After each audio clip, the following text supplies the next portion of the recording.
overwhelmed. Thanks for I know, my the son's gonna be appreciation. so mad. You gotta talk to my kids, by the way. Yeah. I know that I have that question. Like, you are so cool to so many on planet Earth. Your kids, do they think you're cool? Well, Luke Skywalker doesn't tell them to pick up their clothes and clean up their rooms and do their homework. So, Okay. I mean, they just take it as something that Dad does for a living and has done long before the space movies and ever since. I just pictured you going in like at homework time with a lightsaber and just like, you must do your work. You'd be very disappointed. Yeah. You've been married though, this is incredible. Is it 45 years? We got married at the end of '78, so you do the math. No, that's a long time. Oh, there we are, yeah. That's like, for me, when I hear that, that's like someone's biggest accomplishment. And to grow in the same direction or at least be able to respect the different directions, that's hard. She was my dental hygienist, and I went in to get my... That's how you met? That's how we met. I have a whole new strategy, okay? I was like, okay. How she cleaned my teeth, and I was just starstruck. I thought she was the most beautiful woman I'd ever seen. Yeah. And later on, and she never lost her dental orientation. We'd be watching a movie, and she said, oh, you know, Robert Duvall is so nice. I'm like, how do you know Robert Duvall? I cleaned his teeth. I went, oh, so she worked in Westwood where she saw a lot of showbiz people, but she never lost that dental point of view. And I'll give you an example. A couple of weeks later, Star Wars was going to be screened, and I said, I did this movie, do you want to go see it? And she goes, what's it called? I said, Star Wars. And she goes, is it like Star Trek? And I went, yeah, it's exactly like Star Trek. And we go to see it, and if you've seen the movie, you'll understand that early on, there's what we call the bad guys boardroom meeting, where all the evil people are sitting around the table on the Death Star, and Vader comes in, and Richard La Parmentier, I think he gets force choked for saying this, but he says, Lord Vader, your sorcerer's ways have not revealed the location of the hidden rebel base. She doesn't take her eyes off the screen, but she leans over to me and goes, bad caps. Oh my God. Really? That's how into the movie you are? You're rating their dental work? I love that she's like dropping Robert Duvall's name in your living room. That's so cool. So wait, we need to take a short break. Let's have an audience member help us out right now. Hi, Kelly and Mark. I'm Eden, and I'm a huge Star Wars fan. Mark, I've watched the original trilogy with my family countless times, and some of my happiest memories are just hanging out with my dad and talking about Star Wars for hours. Thank you for bringing my family closer together and continuing to make great movies. Nice. Oh, that's so sweet. That's really nice. More with Kelly and Mark after the break. We are back with Mark Hamill. That was a look at his new movie, The Life of Chuck. It's in select cities now and everywhere this Friday. I am afraid to talk about this movie because I don't want to spoil anything, but you really need to see this movie. I'm so afraid to talk about it because I don't want to ruin anything because it's very well done. But I found it shocking. I didn't know it's Stephen King. This is Stephen King. It's Stephen King, but he's so associated with The Shining and Pet like Sematary horror, and all that. But he's very versatile. He also wrote The Green Mile, The Body, which became Stand By Me. I guess I always think Shawshank horror. Redemption.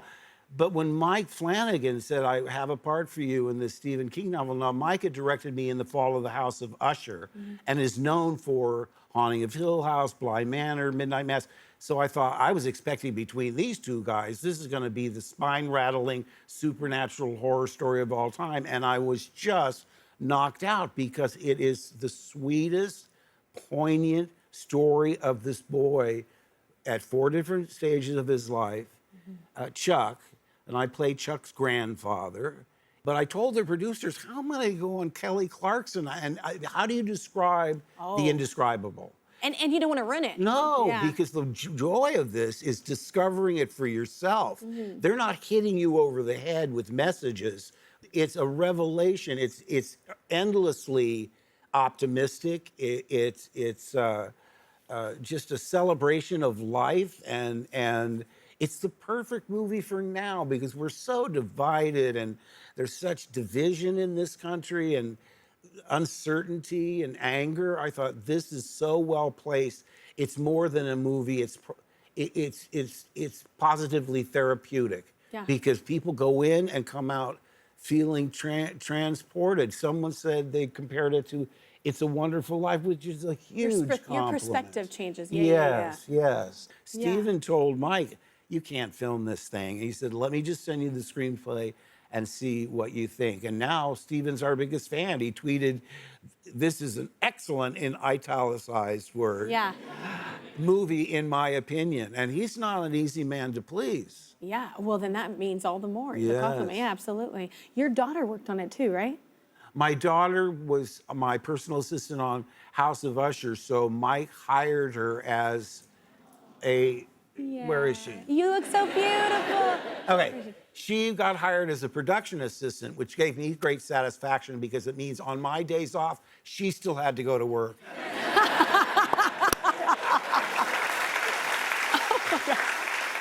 Put him to work. Oh my God, that's awesome. You're like, have a nice day. Yeah. Wait, you also played the Joker in the animated Batman series. Do people ask you to do the voice? I know. This has to be like right up there with people getting excited about you. Well, at first, people just said, "That's not you." Yeah. They treat your voice, or they speed it up, or they do something wonky, right? Yeah. And you'd be like in Toys R Us or the grocery store or the airport, and they're going, "Do the voice, do it, do it, do it." And you can't do it subtly in their ear. Yeah. You really gotta let it rip!